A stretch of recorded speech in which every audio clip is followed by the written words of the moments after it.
fine. I mean, this is Nathan Young. I run the website Geek Alabama. Hi. I'm sorry you're under weather, so I guess we'll make this pretty quick. I apologize.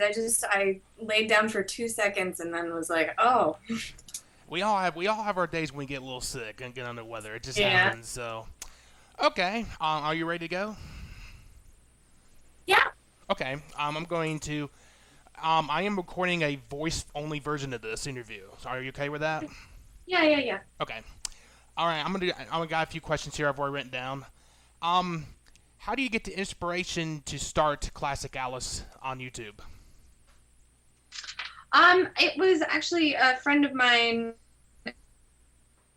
and his business partner asked me to develop something kind of for the web about books, and this was what I pitched them. And then they wound up having they got a job, so they kind of moved on, and they said you should make it, and then I did. So you're I think you're one of the only big YouTube channels on YouTube right now that does stuff about books. Uh, There's a well, few others I know of, but you take books and you spin it into an own mini series, yes. and We're that's a big difference. right. We're definitely the only one that does, or at least the only one that I know of, that does kind of an original arc using the books. Everybody else does direct adaptations of the book. Yes. So that had an added challenge and I think an added bonus for both the audience and us, in that we get to do something a little bit original. Okay. Right now you're going through Odyssey's Homer as you're on your mini series. Is there anything interesting coming up that we should be looking forward to on that? Yeah, well, we're just wrapping that up. We had the last big episode, and then we have one confessional left in that arc. So the Odyssey is pretty much done, but our next book, we have I don't know when this will air, but we have a Thunderclap right now that is getting ready for our next book, and it's our Halloween book. So our Halloween arcs tend to be really good, and I'm very excited about it. So that's kind of where we're headed now. Everyone loves Halloween. So okay. Yeah. You're also developing an app for Classic Alice. Um, Yeah, we take you just tell had us a more big about press that. release about that. hmm So the app is going to be a big timeline of everything. So anything that happens either on the videos, or in the Twitter universe or on Tumblr or wherever they're living, everything will be on there. Plus, any behind the scenes or extras or anything like that we'll also have on there. Uh, it it looks like a huge timeline, and you can just scroll through. Sorry, sorry. You can just scroll through and pick the piece of content that you want to experience and watch, and then within. So if you watch a video and there are tweets Hmm. that have to do with that video, they'll all be under the same umbrella. So you can watch and read almost in real time and kind of experience the show as it was meant to be experienced. You can't necessarily interact with Alice and Andrew and the rest of them the way that you can if you're watching it live, but it's so much better than trying to piece together the experience by going to our narrative page and clicking on links. It's more interactive, it flows with you, and it's awesome. I'm so excited about it. So this is gonna be better to watch your videos for your app than watching it for your YouTube channel.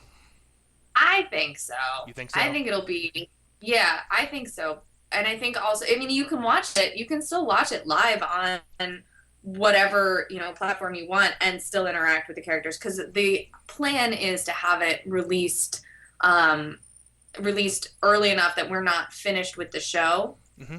So you can play catch up and jump in, and it's a great way to binge watch everything and feel like you aren't losing anything. And it's not as much of a cumbersome, hulking thing to try to navigate. Okay. Is this app going to be available on Android too? Right now, it's just Apple product. I think they plan to push it to Apple TV next and Okay. then possibly Android, but that is the Horizon Factory question. I'm sure if there's a ton of Yes, it's push for it. everybody goes to Apple first Yeah. because it's easier to work with, then they go to Android. But I know a lot of Mm. people I know also have Android. Don't like Apple? They like Android only. So I have to ask that question all the time. I hear you. It's funny on the coasts and especially in LA with everything to Apple, everything. Yes. So I think we kind of sometimes forget that not everyone, in fact, most people don't have Apple. Okay. You're also developing a literary magazine. Yeah. It's called the Lenska's Quarterly. hmm Can you explain more about that? So Alenska's Quarterly is an in-world, so it's happening in the like universe of the characters. Lit magazine. Mm-hmm. The guy running it is a fictional character that we made up, and it's actually being run by some volunteers. Kate Welsh is a big help. She kind of made she's spearheading the whole thing, but it's a lit magazine where fans can assume character names if they want. They can make up whoever they want to be, or just submit as themselves and be part of the universe and be part of the world and have things quote unquote, published in this lit magazine. Okay. Okay. Will that be available on the app too? I believe we'll have like if nothing else, we'll have a link, but we should be able to publish the actual like website and push out PDFs or something of it. But yeah, the plan is to include that as well. And it also it's part of the Halloween books plot arc, so Yeah. it's also in the videos Yeah. and stuff like that. So Okay.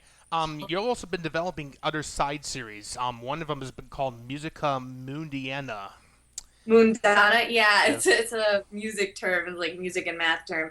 That was a spin-off for Kara Mm-hmm. by Alexandra Edwards, who was a writer on the Lizzie Bennett Diaries, and she also just won a second Emmy for Emma. So she came to us and said, "Hey, I would love to, work with you guys on something, and here's a script." And I was like, "This is fantastic, absolutely." So during our crowdfunder, we teased it and said, maybe if we manage to get over budget, we'll be able to make this. And we wound up not going over our crowdfunding goal, but my producer Lex is incredible, and we squeezed a lot of pennies and managed to make the spin-off anyway, which I was really proud of.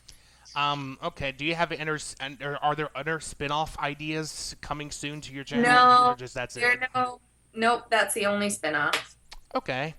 Um, After your Halloween arc that's coming up, are you working on any other books to feature on your series? Yes, we have two more after the Halloween book, so three total right now. Hmm. And that will carry us through to the end of the year and I think a little bit into January. So after you get through your series, are you planning to do another crowdsourcing campaign? This is it for This is this it. show. So Yeah. yeah, after this, that's going to wrap.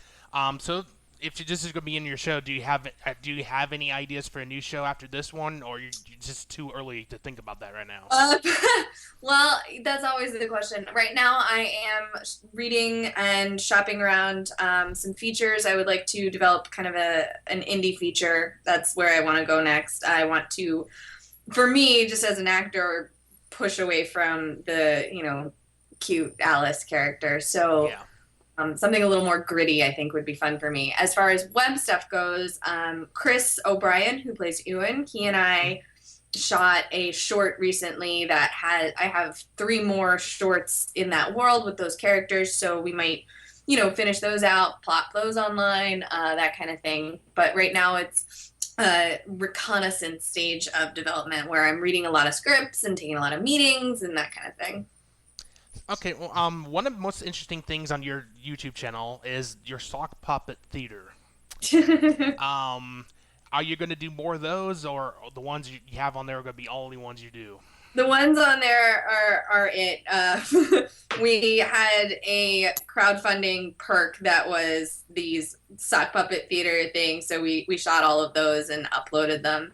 It was just sort of a silly thing, actually, that our network asked us to do for the purple wedding in Game of Thrones, and Tony and I had a lot of fun doing that, and we were like, this is so silly, let's make it a perk, and a lot of people loved it, so we went ahead and shot, I think, like 4, 5, 6 of them. So I wanted to ask you a question about how long does it take to shoot an average episode of your series? We shoot oh gosh, we shoot or shot something in the world of 20 to 25 pages a day, Hmm. which if you're not a film person, that you might be like, what does that mean? That's a lot. It is a normal show will shoot maybe 4 or 5 a day. So each of our episodes is probably like 6 or 7 pages. So we try to do 4 episodes a day, but we didn't shoot in order because we did all of them at once. We did everything in 8 days. So we shot out of order significantly. So I don't, it took for however many episodes we have, this go around, I think it's something like 30. To shoot the 30 episodes, it took 8 days.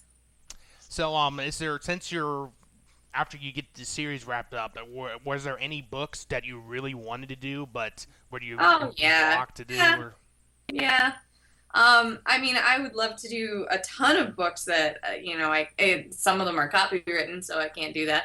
But, going through, we wanted to do the Count of Monte Cristo, and that would have been really cool, but probably way past our budget. Yeah. Yeah.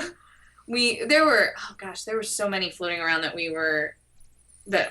I had to nix because, time or money or whatever. And every book I read now, I'm kind of like, oh, what if? And then it's like, no, Kate, it's over. So what kind of books you like to read right now?